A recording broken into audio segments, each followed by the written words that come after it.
Good day, members of Local 441. I'm going to go through the process of identifying to lay out for soffit material and getting the torch set up. First thing I'm going to do is identify my material. I have a small portion of material I'm going to use right here. I'm going to go ahead and measure it. 3/8 inches thick. I'm going to go over to my corresponding torch tip chart. This is from Victor. They manufacture burning and welding equipment. I'm going to go to my equivalent material size, which is 3/8 of an inch. It's going to call for a tip size of 0 and an oxygen pressure of 30 and acetylene pressure of 5. I'm now going to go ahead and start the torch setup process. My gauges are already on the bottle. I'm going to fully open my oxygen bottle, not having my face in front of it. The valve on an oxygen bottle is designed to be fully open. With the oxygen valve open, I'm going to go ahead and dial my pressure into 30 psi.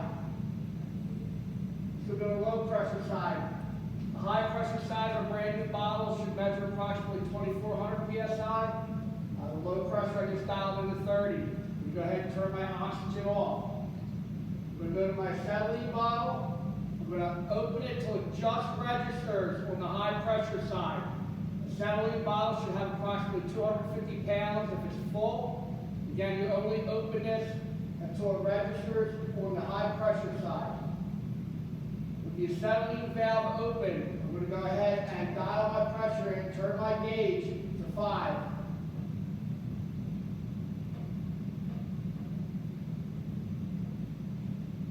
I'm now set up to go ahead and get ready to burn.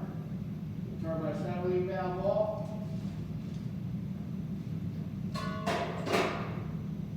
Next, I'm going to go over and identify proper PPE. Proper PPE for this will be a Shade 5 burning shield, a leather jacket, leather gloves, earplugs, and we're also going to have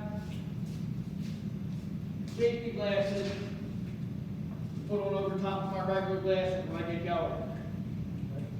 I'm going to look at the area, if there's any flammable material, mask, paper. I'm going to make sure everything is out of the area so it's not, doesn't become a flame hazard. Next thing I'm going to do is I'm going to sharpen my soapstone. Soapstone is square. When it comes out of the box, I'm only going to taper and sharpen one side. I'm going to do that by rubbing it on the material, or you can rub it on concrete, works real well. Right. Next thing I'm going to do is I'm going to lay out my transfer lines for the measurements I have. In this case, I'm going to lay out a 2-inch line and a 4-inch line.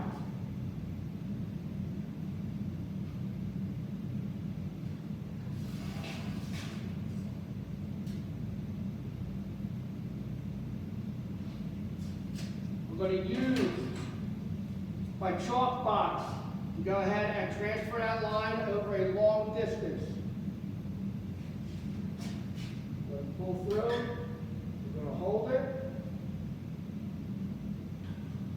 I'm going to go ahead and snap it. When I get into the next portion, the next video, we're going to laying out for the offset and cutting. Next, I'm going to come over and examine the material I'm going to use for my cutting guide.